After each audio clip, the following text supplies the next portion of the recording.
Assalamualaikum warahmatullahi wabarakatuh. Perkenalkan, saya Dwi Anggreni Pratiwi, NIM 22441962 dari Prodi S1 Akuntansi semester 2 kelas B. Di sini saya akan mempresentasikan tugas akhir dari mata kuliah Pasar Modal dan Portofolio dengan judul Pengaruh Pandemi COVID-19 terhadap Indeks Harga Saham Gabungan di Indonesia.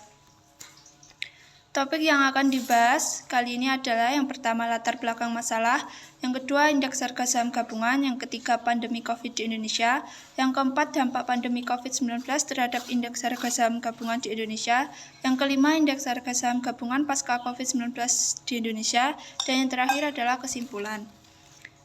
Topik yang akan dibahas pertama kali adalah latar belakang masalah. COVID-19 adalah penyakit yang menyerang saluran pernafasan dan menyebar melalui udara dan kontak fisik dengan penderita. Penyebaran virus ini sangat cepat dan virus ini dapat menyebar ke seluruh dunia termasuk Indonesia dalam waktu yang singkat. Kasus pertama COVID-19 dikonfirmasi di Indonesia pada tanggal 2 Maret 2020. Indeks harga saham gabungan mengalami penurunan setelah terjadinya COVID-19 di Indonesia. Sebelum isu COVID-19 masuk ke Indonesia, nilai indeks harga saham gabungan adalah Rp6.299,54 pada Desember 2019. Namun mulai melemah pada Maret 2020 akibat wabah COVID-19 hingga mencapai Rp4.414,5 pada akhir bulan. Topik yang kedua adalah indeks harga saham gabungan. Indeks harga saham gabungan adalah indeks yang mengukur kinerja harga seluruh saham yang tercatat di Bursa Efek. Indeks harga saham gabungan dihitung dengan menggunakan rata-rata berimbang yang bersumber pada jumlah saham di bursa maupun market value weighted average index. Ada beberapa fungsi indeks harga saham gabungan, yaitu yang pertama adalah digunakan untuk keuntungan kinerja portofolio yang dimiliki. Portofolio saham adalah kumpulan aset yang diperdagangkan di bursa yang dimiliki oleh individu atau industri. Fungsi yang kedua adalah penanda pergerakan pasar modal. Karena indeks harga saham gabungan dihitung berdasarkan rata-rata saham secara real-time di bursa, maka indeks harga saham gabungan dapat menjadi indikator pergerakan terkini di pasar modal. Jika tren indeks harga saham gabungan naik, maka dapat dipastikan harga saham juga akan naik. Sebaliknya, ketika indeks harga saham gabungan turun, maka harga saham juga akan turun juga. Fungsi yang ketiga adalah untuk melihat pertumbuhan keadaan ekonomi suatu negara seperti aliran modal, perkembangan ekonomi, serta penerimaan pajak negara. Indeks harga saham gabungan memegang peranan penting karena semakin besar investasi di dalam negeri, semakin besar pula aliran modal. Yang selanjutnya adalah terdapat dua jenis indeks harga saham gabungan. Yang pertama adalah indeks harga saham gabungan seluruh saham. Indeks harga saham gabungan seluruh saham menjelaskan kumpulan informasi historis tentang pergerakan harga saham gabungan dari seluruh saham pada tanggal tertentu. Yang kedua adalah indeks harga saham kelompok. Indeks harga saham kelompok menampilkan berbagai informasi historis tentang harga saham dari sekelompok saham pada tanggal tertentu. Indeks harga saham gabungan dapat dilihat melalui grafik IHSG lewat aplikasi atau web tempat berinvestasi. Pada saat indeks harga saham memiliki tren naik, biasanya indeks harga saham gabungan akan dikatakan hijau atau bullish. Pada saat itu, investor dianjurkan untuk menjual sahamnya untuk mendapatkan keuntungan. Selain itu, investor juga disarankan untuk melakukan hold atau menyimpan dan tidak menjual saham dengan harapan akan mendapatkan keuntungan yang lebih besar di masa datang. Lawan dari bullish merupakan bearish atau merah, yang artinya indeks harga saham gabungan sedang turun. Pada saat itu, investor dianjurkan untuk membeli saham dan melakukan hold atau menyimpan dan tidak menjual saham yang dimilikinya dengan harapan harga saham akan terus naik di masa depan.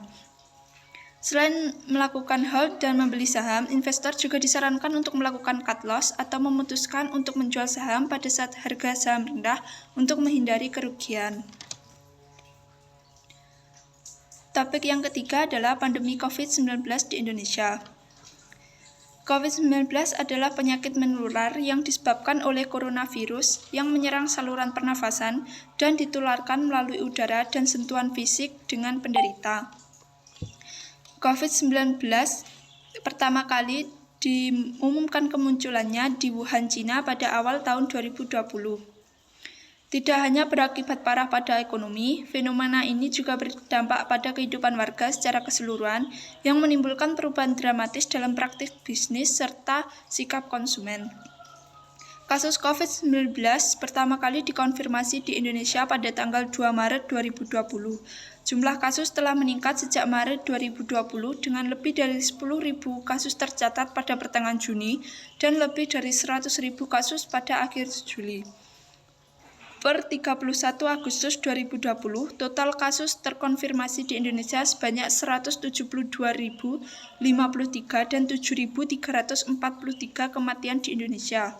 Hampir semua aspek kehidupan juga terkena dampak COVID-19 seperti perekonomian, pendidikan, kesehatan, budaya, politik, dan lain-lain. Topik selanjutnya adalah dampak COVID-19 terhadap indeks harga saham gabungan di Indonesia.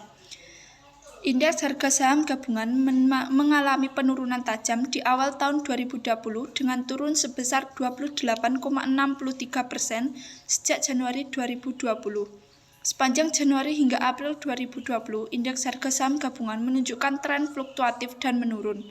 Nilai indeks harga saham gabungan sebelum isu COVID-19 masuk ke Indonesia adalah Rp6.299,54 pada Desember 2019. Namun mulai melemah pada Maret 2020 akibat wabah COVID-19 dengan turun mencapai Rp4.414,5 pada akhir bulan Maret 2020. Untuk mengatasi dampak COVID-19 terhadap IHSG dapat dilakukan dengan cara yang pertama, stimulus ekonomi. Pemerintah dapat memberikan stimulus ekonomi yang besar untuk mendukung pemulihan ekonomi dan pasar saham. Stimulus ekonomi dapat berupa insentif pajak, bantuan keuangan, dan program pemulihan ekonomi bagi sektor-sektor yang terkena pajak. Langkah yang kedua adalah kebijakan moneter. Bank Indonesia dapat menerapkan kebijakan moneter yang akomodatif seperti menurunkan suku bunga dan mendorong investasi dan konsumsi.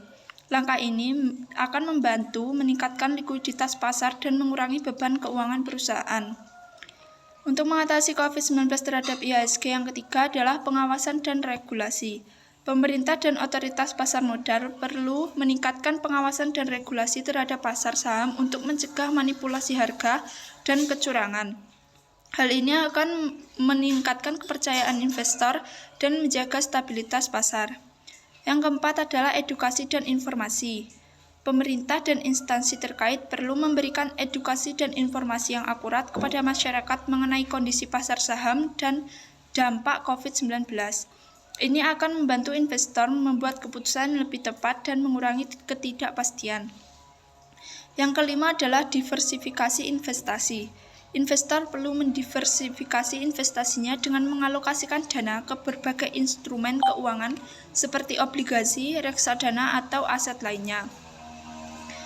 Yang terakhir adalah buyback saham. Otoritas Jasa Keuangan menetapkan aturan buyback saham yang berarti pembelian kembali saham oleh emiten yang mencatatkan saham di Bursa Efek untuk mengurangi jumlah saham di pasar dan memperlambat penurunan tajam harga saham.